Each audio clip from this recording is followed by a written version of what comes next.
Quick, everybody put your clothes back on. Oh, we're live now. Put your clothes back. I know. I said that on purpose. Well, you guys don't know, but I don't have pants, so there you go. You're not going to see it. Yeah, it's the Zoom formal, just the top. Exactly. All right, welcome to the third edition of this optimization panel. It used to be called just the live panel, which was not very descriptive. So kind of an idea from Robert, right, to call it the live optimization. So this is the optimization panel number 3 with Sam and his store, kingdomrec.com. We're going to give him a chance to introduce it in a couple of minutes here, but let's just go through the panel in alphabetical order. So starting with Alexander, I'm going to go through the slides here. Just talk about yourself for 20 seconds. I clicked on the slide, sorry. And there you go. Alexander, who are you? Hey guys, as you can see, I'm probably the youngest over here. So I come from a design background, mostly UX and UI. Lately, I'm specializing at UX combined with CRO. Full-time employed at Spiralize, and also work together with Matt on CRO projects. Great to have you. Thank you for the intro. All right, let's move on to Justin. Sorry, I muted you. There we go. Hey, yes, name is Justin Ehrenstein. As you can see here, CTO Mobile First. I really come from conversion rate optimization and product optimization through the eyes of the data. What is the data telling you? Where are the most key points that you need to optimize, and where are people getting stuck in that? What are the channels that people are coming from, and how do you optimize those channels? I'm data centric to then optimize your conversion funnels. Yeah, and I also had a chance to work with Justin at Mobile First, and he's awesome as well. All right, let's move on to... Great to have you. All right, let's move on to Laurie. There we go, you're unmuted. Go ahead. Hi, I'm Lori. I am a 2-decade e-commerce veteran. So we're an e-commerce only agency. We focus on both building great sites and helping people run them and market them well. We're always looking for the most efficient way to get something done so that people see results quicker. Conversion optimization is something I just kind of came by after doing it for so long. You begin to figure out what works and what doesn't, in addition to using data. So that's kind of us. Awesome. Thanks for joining this panel, Laurie. You're the life of the party, so let's keep it that way. All right, let's move on to Mark from the Conversion Nerds. There we go. Hi, yeah, Mark here. I'm an experienced developer, basically turned into a business owner, got really interested into conversion. I've always been really interested in usability. But the last 5 years, it's been mostly about getting our own stuff to sell. And I've been started to look at others or helping others on the side with that business. So that's why I'm here. I'm here to learn, and I'm here hopefully to help. Yeah, and if you guys didn't see the previous panel, the focus was on Mark's store, right? Smakasan, and it was a good one. It went on for 90 minutes or something like that. All right, thanks for joining this panel, Mark. And let's move on to this guy with a new photo from the recent photo shoot. I'm very happy with those photos. And then it actually motivated Alexander to get a photo shoot done. So now we look good. That's great. So your host here, Matt Tanguay from Ecom Convert. So I have a group community online called Ecom Convert. I'm building my business brand right now, Ecom Convert. But essentially, my focus has been to help online stores, ecom brands, usually 7 to 8 figures, but now let's say 6 to 8 to increase conversions by improving user experience. So that's pretty much my focus. And great to be here. All right, let's move on to Robert.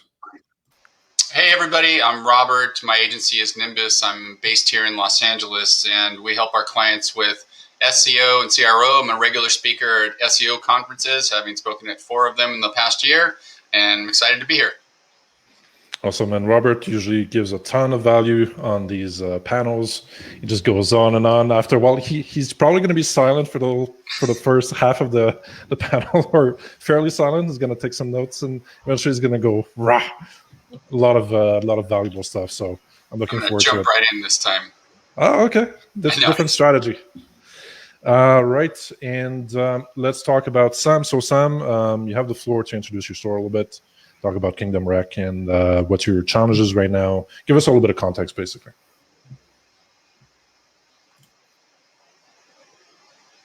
Yeah, so I started this store really because I wanted to get more into selling stuff that I'm interested in and a little more passionate about. My other business was selling like backyard playgrounds. That one did really well. Very quickly became like a top dealer for some big brands. And then inventory ran out and still haven't been able to get it for a year. So that business went under. So this one I launched in October, and it's been a really fun store to work on, but at the same time, it's so much larger than anything I've done before. And my background is web design, marketing, SEO. I mean, I used to run an agency, and Ecom seemed to be more profitable. I actually was making more doing Ecom than I was running an agency. And I didn't have to deal with clients. So some of the frustrations I've been having is, for whatever reason, this store in particular is having really low conversions. And I'm trying to figure out why and what I can do to help. None of the other stores I've built before, from B2C, B2B, e-commerce, you name it, like lead gen stuff, none of them have had issues getting conversions, but this store in particular is getting very low conversions. Almost all traffic is coming from Google shopping ads. And then I've got like a Facebook retargeting campaign that I hit people with. So most traffic is going straight to product pages from an ad, but it seems to be very, very low conversions.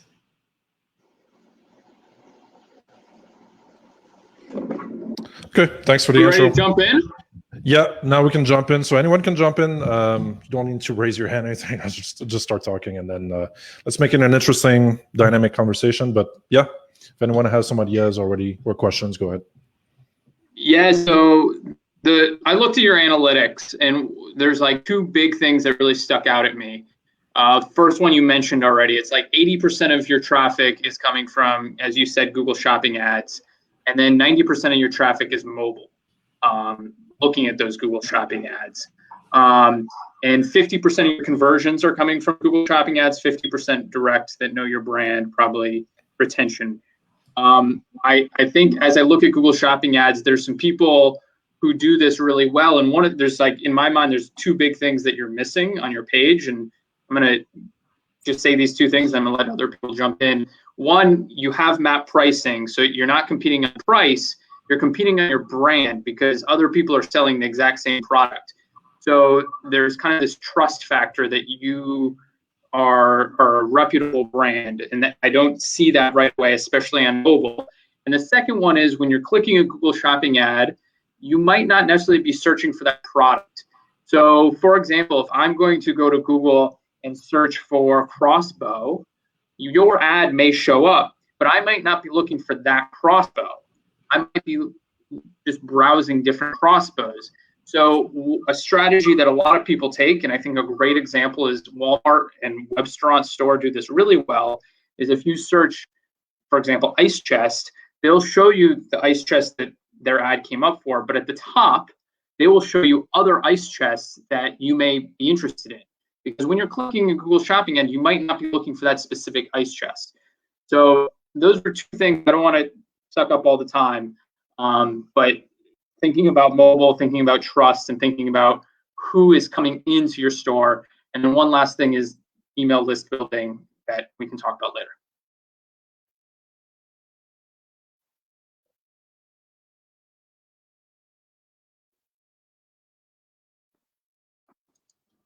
Sam, I believe I asked you this a little bit beforehand, but are you doing session recordings? And how are people responding to your product pages? Where are you losing them on the product page? It seems very random, and I honestly think that part of it could be because of the really high percentage of mobile traffic and the crazy amount of other distractions that pop up on mobile phones. But typically they will scroll down, they'll read the descriptions, they'll swipe through the photos, and at a certain point, either, if they decide they don't want it, they just leave rather than, checking out related products or whatever. And so some of the things I'm looking at are my page is too long for mobile. How can I maybe shorten up the page without losing detail that they need to see? And how to better represent related products and things like that. So there's actually been some testing that indicates, and it's kind of interesting because this runs contrary to Justin's recommendation, that when you show conflicting products, that that a lot of times you end up with people running into decision paralysis. So you want to, this is a testable premise. It's not a yes, it goes this way and no, it goes that way. And here, for example, I'm on this, the Lou Mott Crush Slip bait cast rod and reel combo. And it's kind of interesting. Your big competitors on this don't sell it online, but then I also know that's because fishing rods are a bear to ship. I have a client who makes them and they don't sell them online for that reason. But I'm looking at, what was this, a $200 rod and reel, and then down at the bottom it says similar in-stock products, and it's showing me a $34 rod and reel combo, which makes me as a customer go, I mean, if I'm a sophisticated fisherman, I'm like, yeah, right, that's not a similar product. If I'm naive, I'm like going, well, then why would I pay $160 more? But in terms of shipping these pages, I think you just have too much stuff on your pages. There's just an awful lot of info here, and some of it should either be hidden by accordion or not even there. I mean, I don't think your full shipping policy needs to be on the product page. And I'm of course looking at a desktop at the moment, but this popular this month is just a huge distraction, and not something I would ever put on a product page without testing it first. By the way, if you guys want to share your screen, just let me know. Initiate it, and then I'll bring it to the screen if you have something to show. Yeah. So when I look at it from a mobile point of view, and we talked about this already, there's a lot of information, right? So the first thing I was thinking about is making a lot of that information collapsible, so that it is there when you want to read it. But if you're just skimming the page, then you're not like conflicted with such a big wall of text. Because if I open it, it's just a long text. And if I just want to see some statistics or whatever from what we're looking at now, then I have to scroll a long way down in order to see that. Whereas if all of those sections were sort of collapsed with an arrow like what you already have here, then the page would be a lot shorter to start with. And then people that are interested and want to read more can actually go in and dig further. I think that's a good pattern to follow.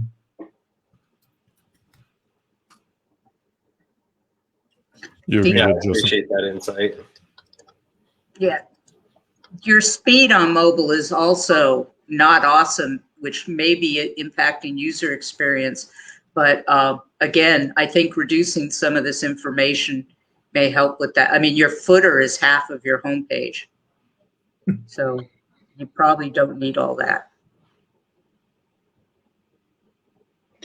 Do you all think that add to cart button in the top right is being missed? So right now, scroll is a big part of this page. And do you think a customer would miss that? Yeah, I agree with you, Justin. I think that the top part is quite overcrowded.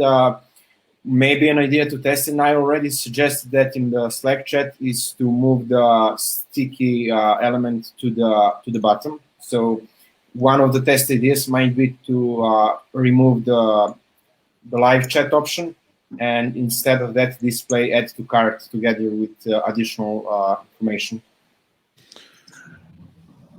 But then isn't it on the product page that the users are the most likely to want to initiate the live chat? So where would you put it instead? I'm not sure if that's possible because that's a plugin, right? But maybe that at the sticky element together with add to cart button should bring the value to the users, so they should be free to they should see the value together with add to cart. Currently, they see a tiny picture which adds no value. So either display like the pricing or whatever the benefit is of this product, or maybe the benefit is exactly the customer support. So maybe we could say we could display a contact button or live chat button and add to cart to the button, because that tiny picture brings no value. Like it's so tiny that it means nothing. And since the product it costs like $4,000, I don't think that many users would add multiple products to the quantity. That's my opinion, but you would need to check that into the analytics, because I didn't. What do you think about this kind of approach? I don't know. I've experimented with putting add to cart at the bottom and was getting such a low add to cart rate that I moved it to the top, and add to cart rates increased after that. I don't know why, honestly, but I know the bottom was really messy with the add to cart was there, the chat was there, and recently I removed it, but I had like a rewards points little thing where you could hit it and it would pop up with what your points are right now. So I removed that because it was just too much. So moving the add to cart to how much retention? Oh, go ahead. Sorry. Yeah, no, you go ahead. Yeah, how much retention do you have? Like, I understand you're trying to increase lifetime value with the points, but do you see anyone using it, or is it just taking up valuable space in real estate? Right. That's been the question I've been asking myself. And since I don't have a lot of repeat customers yet, I removed at least that pop-up because it was really down toward the bottom left. It took up that bottom left corner where there was a little pop-up that you could click and see your points, in your account. And I thought that would be handy to have, but nobody was really using the points. So I removed, that on-screen element there. But since the store is so new, I'm unsure of whether the points will really become a factor long-term or not. Did you have points in your previous store?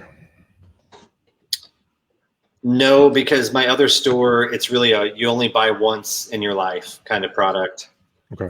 Like you buy a playground, it lasts 10 years and you don't ever buy another one.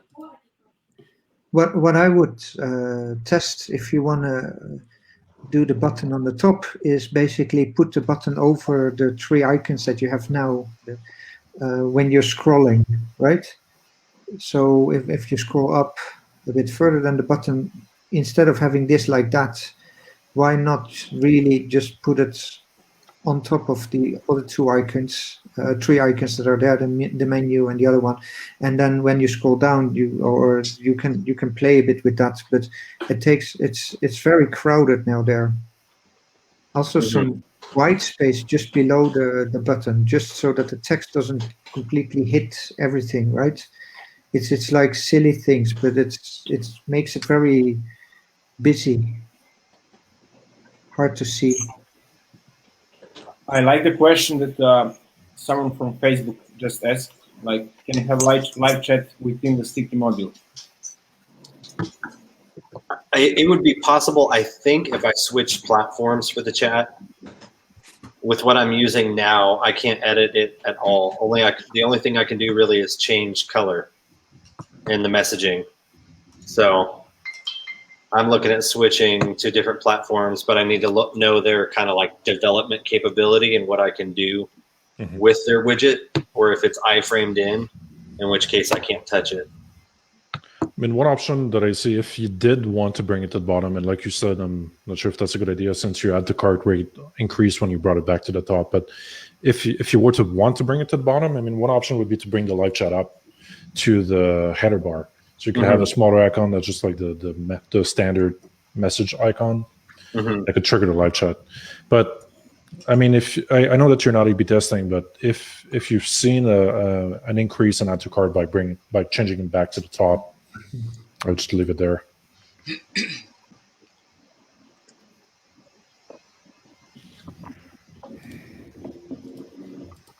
So where do people drop off on this page when you watch the sessions? I mean, you said they're scrolling and so on, but is there anything that really puts them off?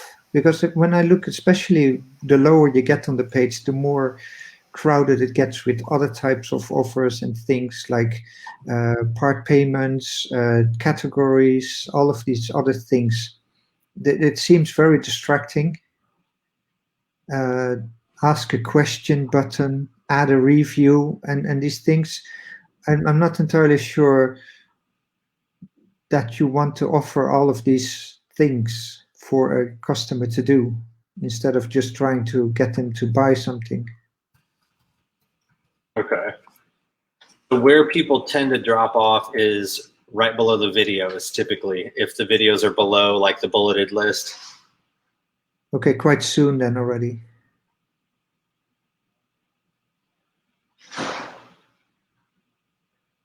But I need to review sessions again for this particular page because I haven't in a while, and it's been getting more traffic lately as it's warming up.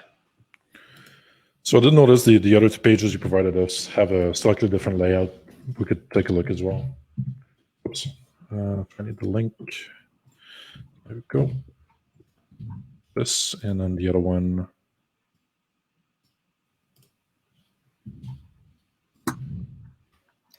What was your reasoning for having different layouts? You just tried to adapt it to the product, or you just had different information and so you had different sections? Yeah, part of it was the product. Part of it was where they're at in the funnel stage. And for instance, this product, I wanted to highlight some of the technologies that are used that help, help a user understand why this thing's, $2,000 when they could buy another crossbow for $500. Okay. And what I've considered doing on this one is, because I pretty much have a similar layout for all the Raven crossbows, is taking the video and kind of feature highlights here and making it its own like post or page and just, hyperlinking helicoil technology to that page where you see it in the bulleted list if you scroll up. Be aware that people buy benefits, not features. Features should support benefits. In marketing speak, it's sell the sizzle, not the steak. Right, and that's the way it's been for every site I've ever built. And then I started watching videos of people using this site. They're scrolling right past any features and benefits that I've added, and they're going right to specs. They want to see what it can do, how wide it is, how heavy it is. It's really interesting, and it's a totally different, customer type that I've encountered before. Have you thought of putting the specs above the videos then, if that's what they want to see? Yes. Maybe you should put it in front of them. Right. So that's some of what I've been, thinking about changing on these pages. Does it also indicate sort of a sophisticated user, right? Because if they're already interested in the specific specs, that means that they are fairly targeted. Do the ads itself that you're running, do they have a high conversion itself? No, not for this, okay. Not for the crossbows.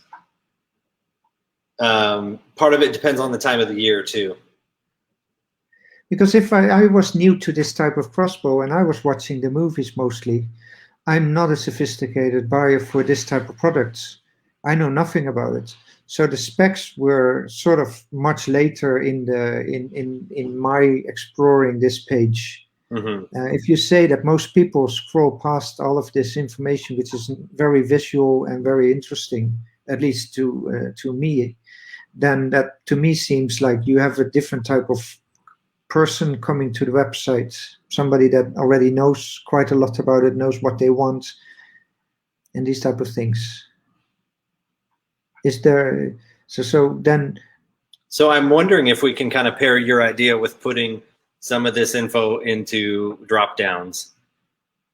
You know, if somebody doesn't know what helicoil technology is, and they can hit that and see all the videos and the kind of highlight features, which I'll be absolutely honest, most of that is just for SEO. The users are probably going to want to watch a video if they're not familiar with the technology. Hiding it behind the tabs would serve. So there's different kinds of customers. Some people are information nuts and they want everything. And to be honest with you, your product descriptions are fabulous for that kind of customer, the person who wants to know every little detail. But as we've all noticed, these are map control products. So they're the same price every place. The odds that you're one of 5 stores they're looking at that has it is there, and they're just combing down the page. Or at $2,000, this is, I assume, not a beginner tool. It may just be that again, they are sophisticated users and really all they want to know is what is it going to do for them. But by providing these things in an accordion fashion, they can go to exactly the information they want. And if they don't have to, especially on mobile, scroll past all those videos that are taking up space, then they may get to what they actually want to see. Because some people do just skim. Yeah, I think that's a really good idea. Make it really easy to just expand and collapse what they don't need to see or what they want to see. What do you think the length of your buying cycle is for these products, like on average? For the crossbows, part of it depends on the time of the year. Like I said, you know, in the fall when it is deer hunting season, like I've had people who called me and said, you know, it's Thursday, can I have it by Saturday because I want to be in the deer stand with it. And then there's some people who I've been talking to them for 2 or 3 months, and they will message me every now and then and say, hey, I'm still planning to buy from you, just can't decide which one I want. So it's a really wide spectrum, but a lot of it has to do with the time of the year. So right now it's deer season, or sorry, it's turkey season, and it's not as popular of a hunting season. And as it's just starting to warm up, the guys might want to start going out practicing with their target shooting. They're researching right now, but it may be a month or 2 before they're ready to pull the trigger. To me, that sounds like a very ideal thing to actually do a lot with email marketing as well. Get email addresses and prepare people like, hey, you got to know, like, hunting season for deers is they're opening in like 3 weeks. If you want your crossbow in time, then you have to order now, else we can't guarantee it, and stuff like that. Also, maybe start explaining stuff about why would you want to use this crossbow versus the other crossbow, because that's what you mentioned as well, right? People are not sure which one to buy. So get them into an email sequence where you can explain the different benefits of each crossbow.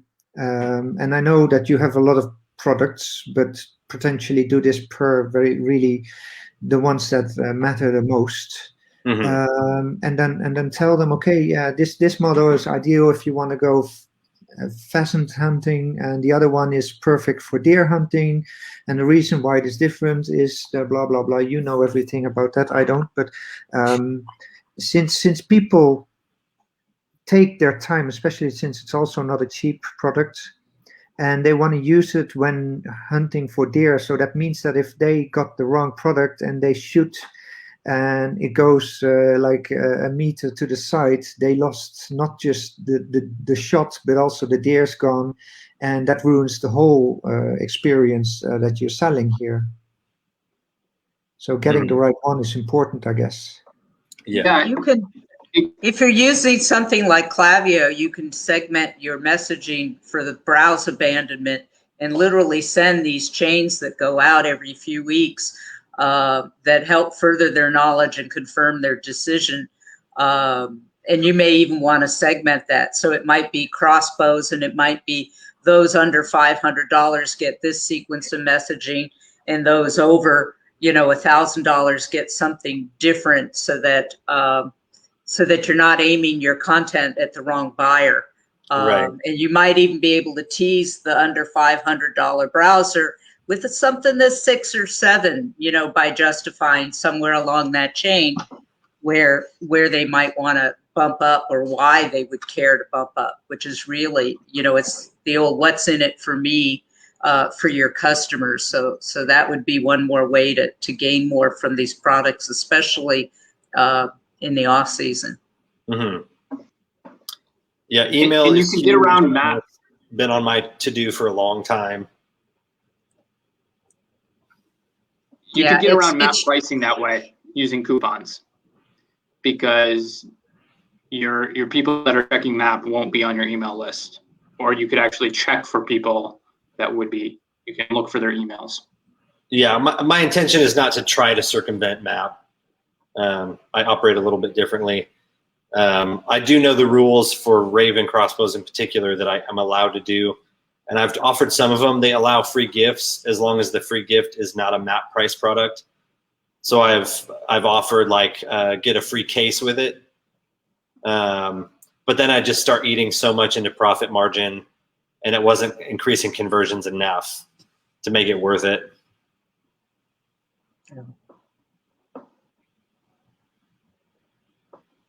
I guess it's not an issue on mobile, but you know, this popular this month stuff, I don't even see where that would even ever get clicked. I mean, I'm looking at a crossbow and I see a bicycle, and I see some Cabo adventure kit that looks like it might be a stove, and a tripod.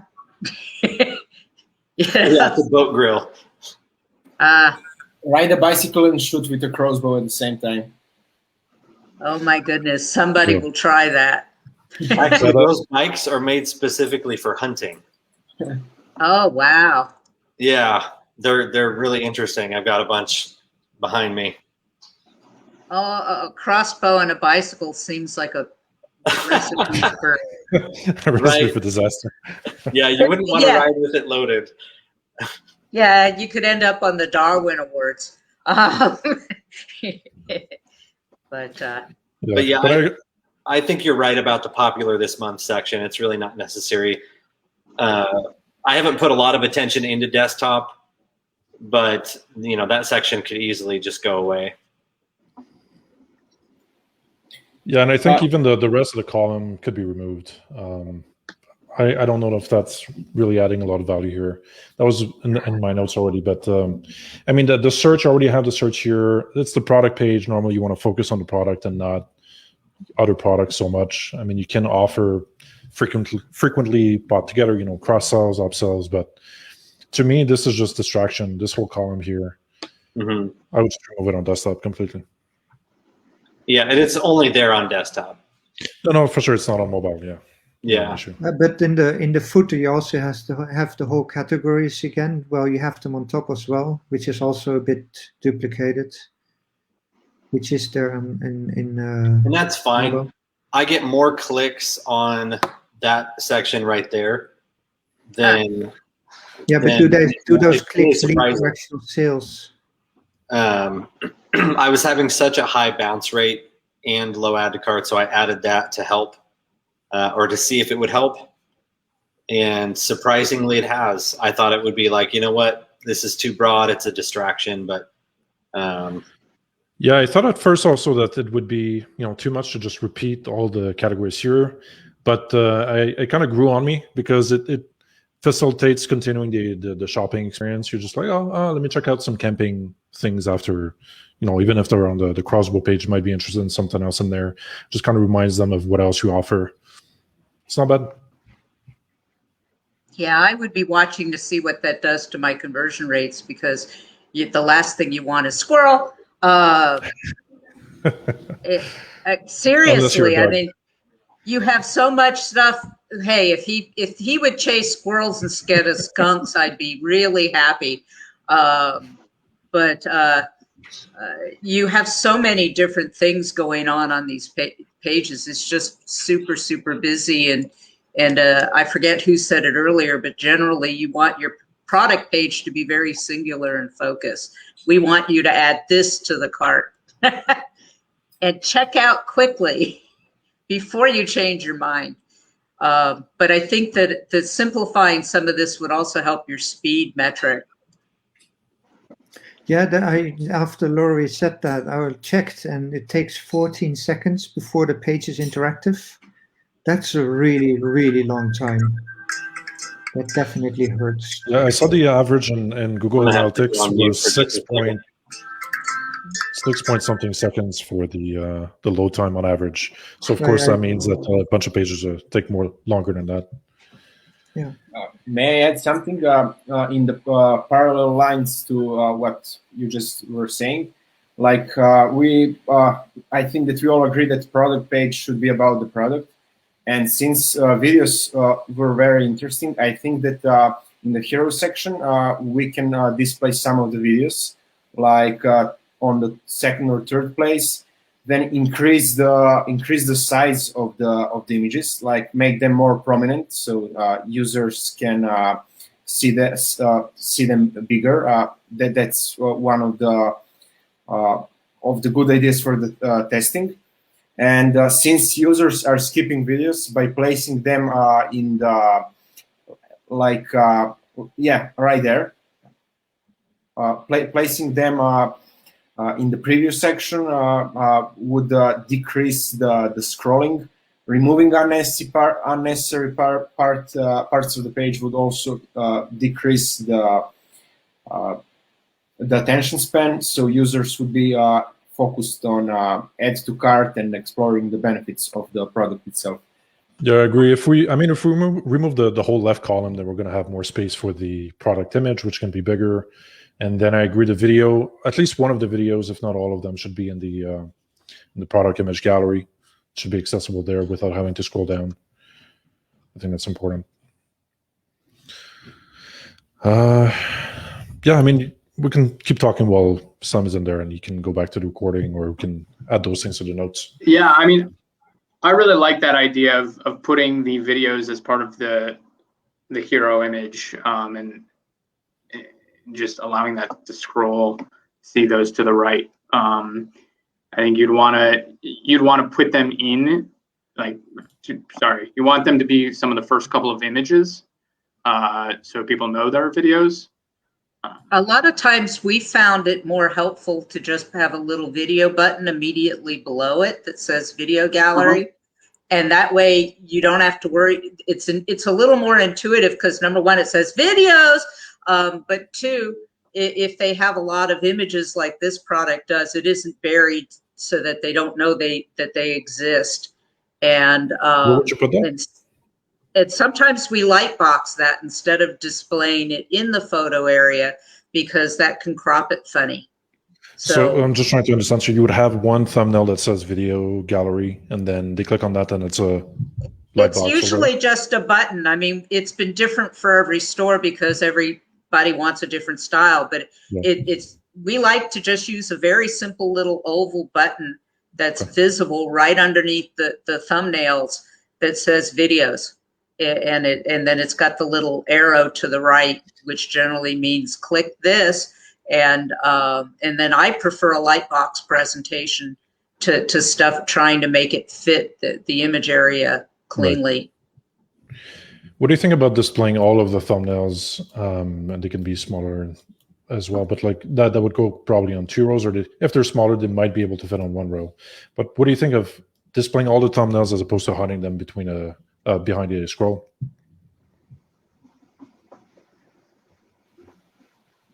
If that's the case, it should probably go in one column rather than a row, like it's displayed on Amazon store.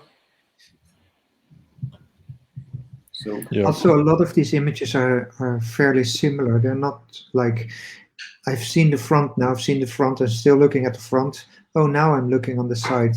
So potentially change the order a bit, because there's no point in showing like 3 images that are nearly identical, I think. Yeah.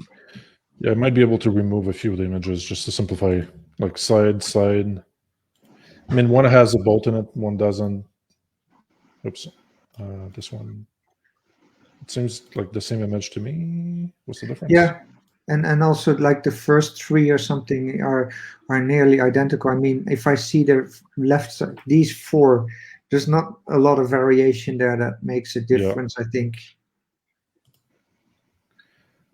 I wonder what's the differentiator between the other stores of why people buy here or why they won't buy here. And one of the things that has helped myself a lot is by asking a single question after checkout, which basically says what almost stopped you from buying. And then you get like the strangest answers, and sometimes even a guilty answer, as if they think I've been watching them. But also very interesting feedback in stuff like, okay, I didn't find this very clear, or I was worried about that other type of thing, or something like that. So asking a question that's very simple at the end after they've bought is very powerful.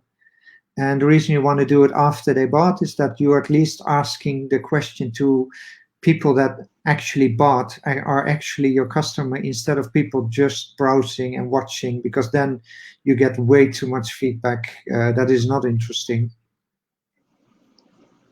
So I would recommend doing that. That's a really good tip. I like that a lot.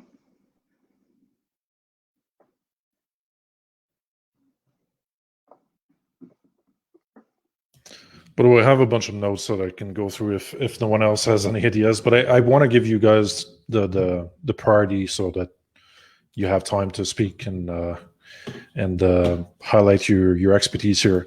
So go ahead if you have anything to say. Otherwise, I can go through my list. But I would rather if you guys have more stuff to say or questions for Sam at some point when he comes back.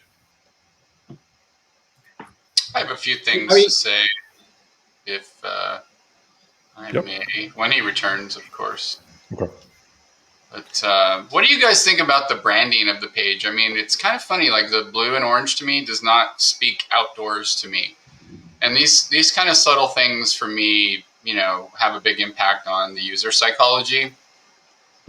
If you go to REI, which is kind of the 800-pound gorilla of outdoor gear, they've put some work into their branding. I mean, their logo has a tree in it, and mountains, and would you mind sharing your screen, or just telling me the site I can put it here? What's that?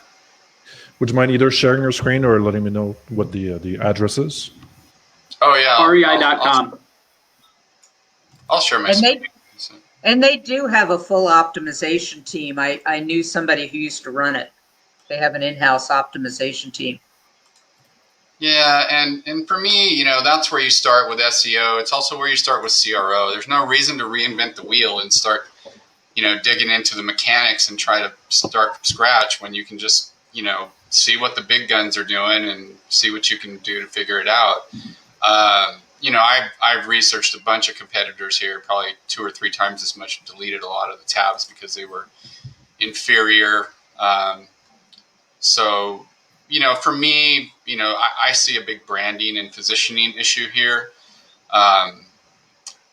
What the problem is he's trying to develop a following. He has no organic search visibility. It's all paid advertising. They're completely unknown. Why would somebody buy from them as opposed to Amazon, where they can get prime shipping, and all of these other benefits? You see that all the time. People, find something online and they'll go poke around and be like, all right, well, I'll go buy it from Amazon. And if you don't give them a reason to, buy from you, then, why would they buy from you? And for me, that's the thing about, the site that I have a problem with is the branding and positioning. It just, I think, is he back yet? By the way, I can't see my screen because I am. Yeah. He is. Yeah. I mean, first of all, I think there's must be an immense amount of work put into this site. I've never built an ecom site myself from scratch. We've built some ecom sites that have been much smaller, but you seem like you have many, many thousands of products. So I know you put a lot of work into this site.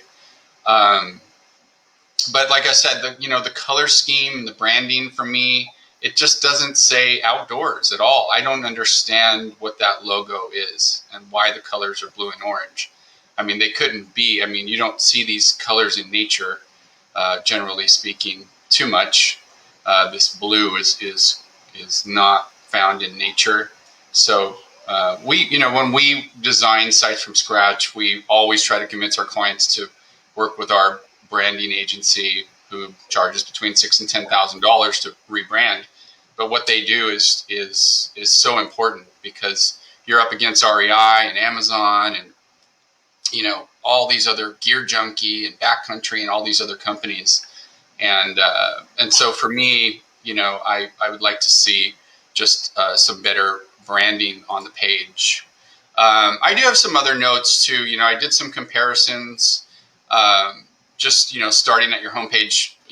Everybody else did such a great job talking about the mechanics of the product pages, and a lot of great advice there. I'm in agreement with a lot of it. I feel like, wow, it's super busy. And those products over on the left, the unrelated products, are a big problem for me. Very distracting.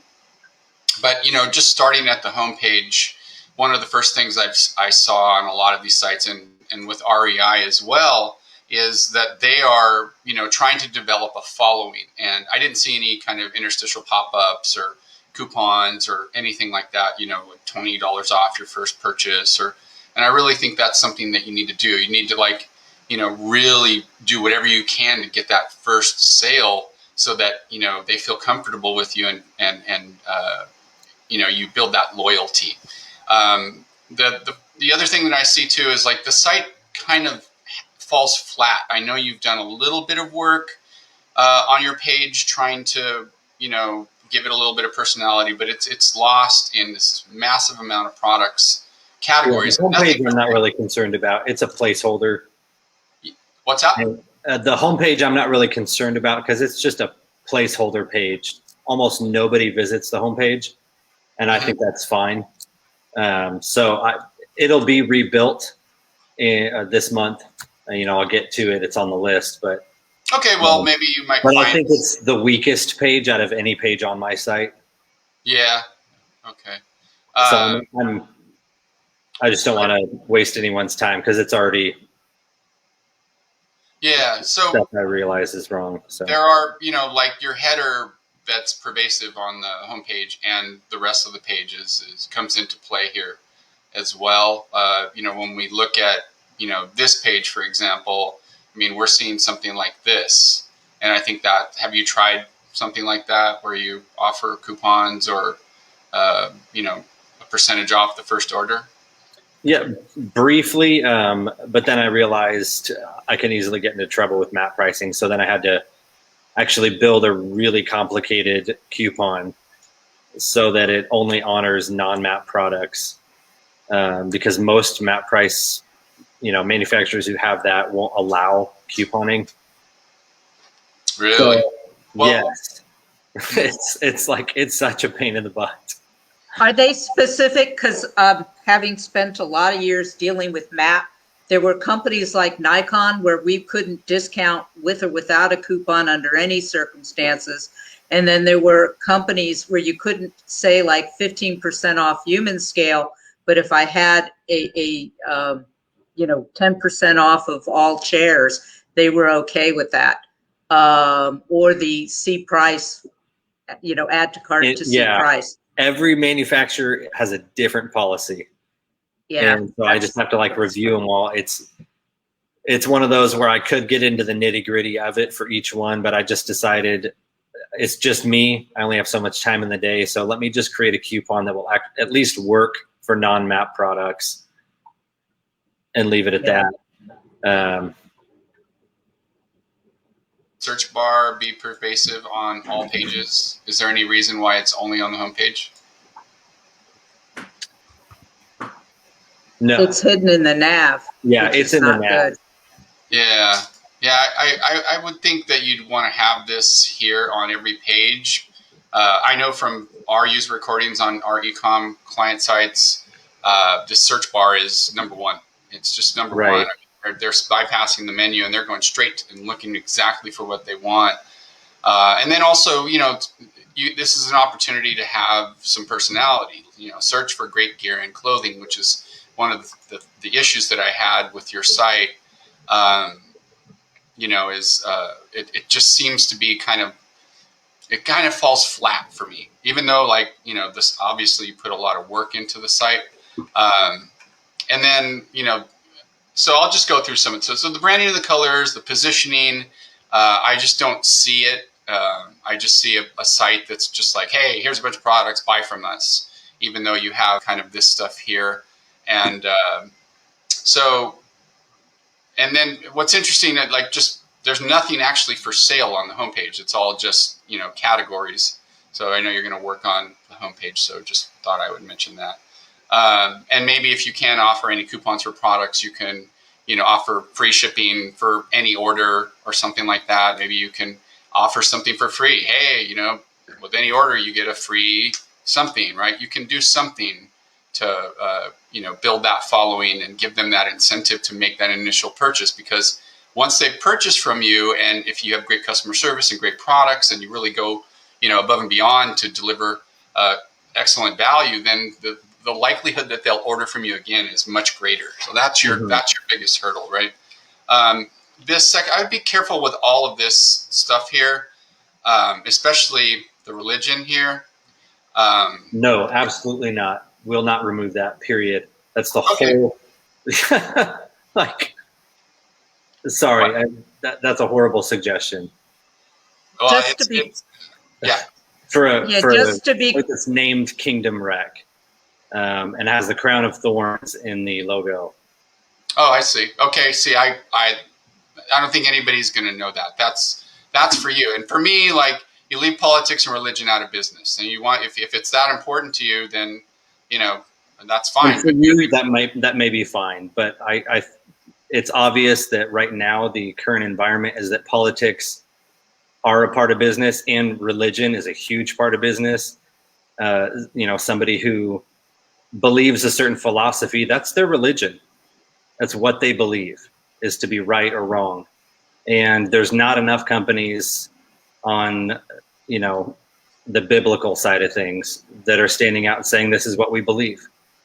This is what we believe to be right. Actually, Lori and I, before the call, we're actually discussing this. And I think in the end, it's really a business decision, because you're, I can't talk today. As humans, we're tribal, right, by nature. So you're going to track a certain tribe and you're going to push away other tribes that maybe are repulsed by religion or something like that. So at some point, I think you got to stay true to your convictions. And if it reflects, if you communicate it through your brand, it's going to have an impact.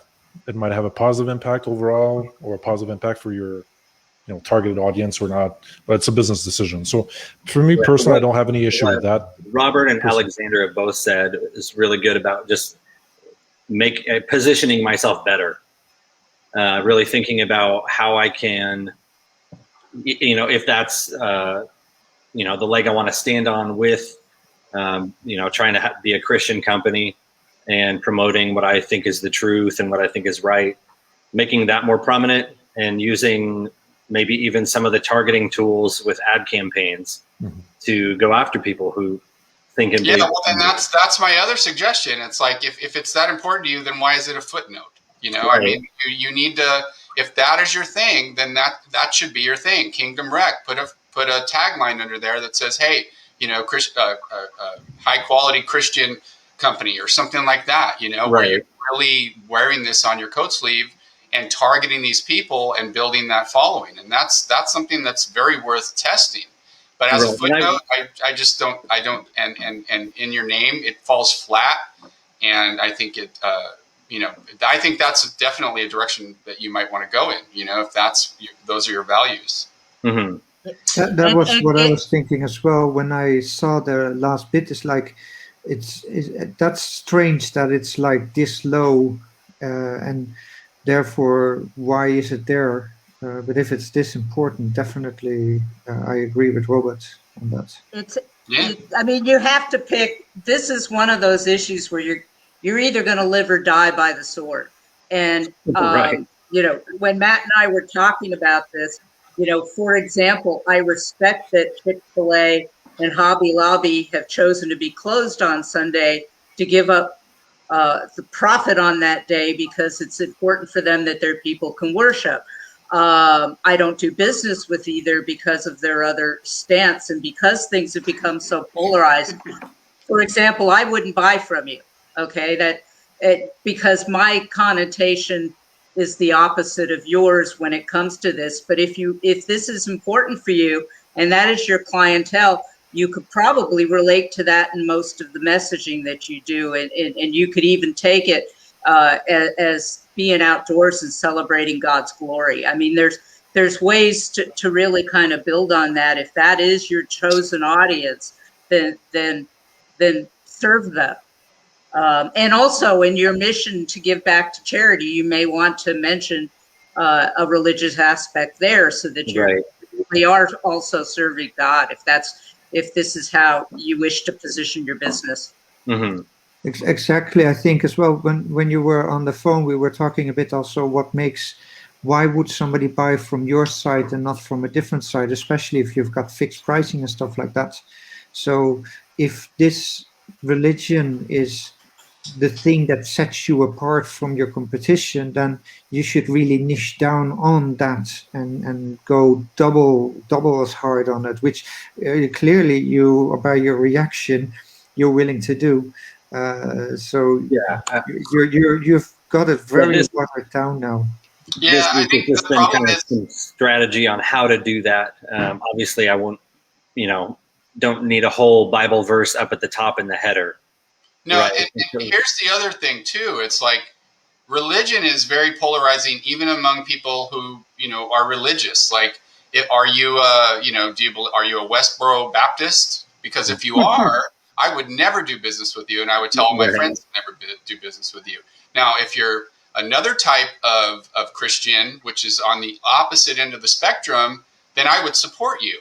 That's a totally different thing. So you're really kind of swimming in muddy waters here. You got to be really careful about that. That's why it's just better to just leave it out, because there's no way for you to communicate what exactly your religious beliefs are and who you're targeting, right? So that it's just business is business, and I agree. We should all stand for something, but I think you can stand for something without polarizing yourself and potentially alienating 50% or more of your customer base. So ultimately, that's up to you how to do that. That would be a wild brainstorming session there. And I think if you worked with a branding agency and invested that money and explained to them that this is important to you, then they could potentially nail it for you. And it's better to have 10% of the population and alienate 90%, than to have 0% of and not stand for anything, right? So, but you got to be really clear about that. And that brings up my next point. Is like the site is lacking some clarity here in a few areas, and clarity is one of the biggest conversion killers. Like fast shipping, what does that even mean? It's like, what's fast to you might not be fast to me. Like, I want some from Amazon, I get it today or tomorrow, maybe 2 days at the most. Right. You say 3 to 5 days. So put 3 to 5 day shipping. That's clear. That's being communicative and clear with somebody. If I have a potential client and they say, hey, when's the website going to be done? It's going to be fast. It's like, that's not, they're going to be like, what the hell does that mean? Right? So you got to be clear about what you're talking about here. Free returns. What does that mean? Free 30-day returns? 15-day returns? Do I pay the shipping? Like, what, do I have to, like, what are the like, if you could be more clear about that, free 30-day returns, like, For me, that's more clear. Locally owned, this is I don't understand this. Locally owned. You're not local to me if I'm in Los Angeles. So this right here is confusing, like USA based. Just be clear about what these things are. Secure checkout, that's okay. I guess Matt might have a better suggestion for that. I mean, you could say Norton SSL checkout or SSL checkout, or there's a lot of different things. But again, this whole section here is a little vague for me. And this, 38 reviews is nothing to brag about. I'm not sure that I would even put this here. And it just looks weird to me. Like for me, the way this is set up, it's just so everything, there's so much information in such a small space that I don't know. I would rethink this and get rid of this happy face star and potentially even leave it out until you have triple digit reviews or something like that.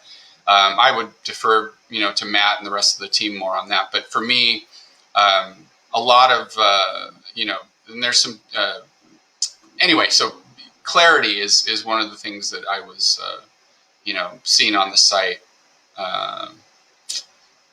And it's a minor thing, but the orange in your logo kind of competes for eye attention with sale and the add to cart button. I would consider making your add to cart button, a singular color that doesn't compete with anything else.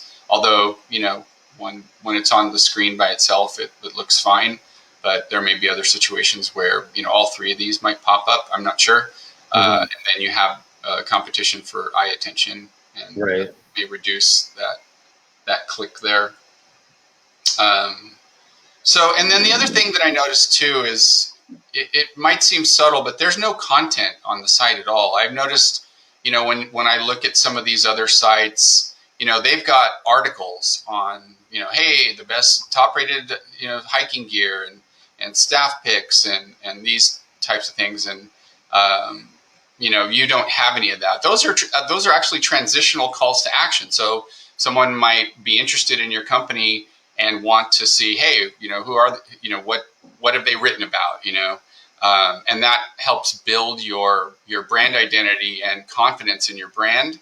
And I don't see that. So I would invest in some content, even if you have, only 3, 6, 9 articles, on your blog page, to help people. And that would help, on your product pages, category pages, and your homepage to have those articles so that when they scroll down, and even if they don't click on them, they're like, oh, okay, they're writing about this stuff. They must know a lot about this stuff. They're not just a company trying to sell a product and get my money, right? Yeah. Also good for SEO, obviously. Oh, yeah, excellent for SEO. And then the other thing, too, is like gift cards, right? Maybe they don't want the product for themselves. Maybe they want to buy a gift card for somebody else, and they're like, wow, this website has a lot of, products, and it's a new website that my friend may have never heard of before. This would make a great gift card. So maybe consider some gift cards. So anyway, that's it. Those are my concerns. I think overall you have a really great site, great shell here, and you're really just missing some positioning and branding in a very, very competitive space.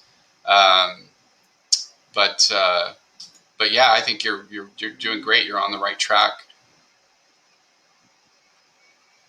Yeah, I appreciate those insights. That's really good. I know the blog's been on my list for a while. It's kind of one of those where it's like, is it more important that I add, more and better photos to a product page and redo the descriptions and the selling points of the product, or is it more important that I write a blog post or put out more content? So I've really hyper focused on just trying to add more detailed product pages, because where they're at now, when I have a supplier feed, right? When they get imported into the site, they have one blob paragraph text and one photo. And so if I want products to have at least more than one photo, more digestible text, then I've got to go into each one and do it myself. So that's been my highest priority. But as I'm getting more and more of those done, I'm needing to turn my attention to some of the other things that are going to help, like the blog posts, and video content is something I'd really like to start doing as well. Sam, I'm a little late to the game. I was off for the past 10 days. Just got back to work like kind of midday yesterday. What is your average conversion rate for the site? So for the last 30 days, it's 0.43%. Mm-hmm. Very, very low. What's your why? Like, why should someone, like, what is your store's why? Why does your store exist? And Right. why buy from your store as opposed to another match product store? That's a key thing I'm going to need to strategize on this week, is really to find the key selling points that differentiate me from competitors. Because right now, at least without having lunch, I don't know if I can communicate it that well. Yeah, I think you really should consider working with a branding agency if you want. I can give you the information. I have no connection to them. I don't get a referral fee or anything like that. Just the guy is literally amazing. He worked for a big ad agency for over 10 years and did all kinds of creative work for Ben and Jerry's and Verizon, and like he's mind blowing. Like literally, like whenever I see his work, I'm stupefied by the quality of his work. And he basically does $100,000 worth of work for between $5,000 and $10,000, and it'll be the best money you ever spend. I can show you one of the sites. I can show you, like, maybe privately, if I'm very protective about clients, because I've shared before and then been attacked and been like, coincidence or not. But I'm happy to share with you like a bunch of the work that he's done for our clients. And we basically, whenever we're going to redevelop a website, we always, try to convince our clients, hey, this $5,000, $6,000, $7,000 or whatever that he charges is the best money you'll ever spend. And it just makes our work so much easier. So it's a little self-serving for us, but he can give you that polish and make you literally look like the best outdoor gear company in the world. Like he'll demolish REI's branding, just demolish it. He's that good. Well, if I had that right now, I would. But yeah, I know it's tough when you're kind of bootstrapping. Yeah, my other business, I lost 80 grand in the last year because of manufacturer issues and stock disappearing. Wow. So had to sell my house and starting this up, and I'm trying to make it work. So I feel you, man. I had a store in Venice Beach, and we were doing almost $1 million a year, almost right off the bat. And 1 month they decided they were going to repave all the parking lots, and it just killed business. And in 1 month I lost $45,000, and I was like, holy shit, I want out of retail. Yeah. And I sold. I lost 60 grand in 1 day last year. Wow. When all of a sudden I had 600,000 in orders, and manufacturer said, hey, we can't fulfill these. Sorry. Wow. That's it. That's brutal. Yeah, I know. So it's been a rough last year. But I need to get going, but I really appreciate all the insights and criticisms and all that. A lot of those are ones that I've seen myself, but a lot of them were ones I hadn't seen yet. Wait, Matt has a list too, though, right?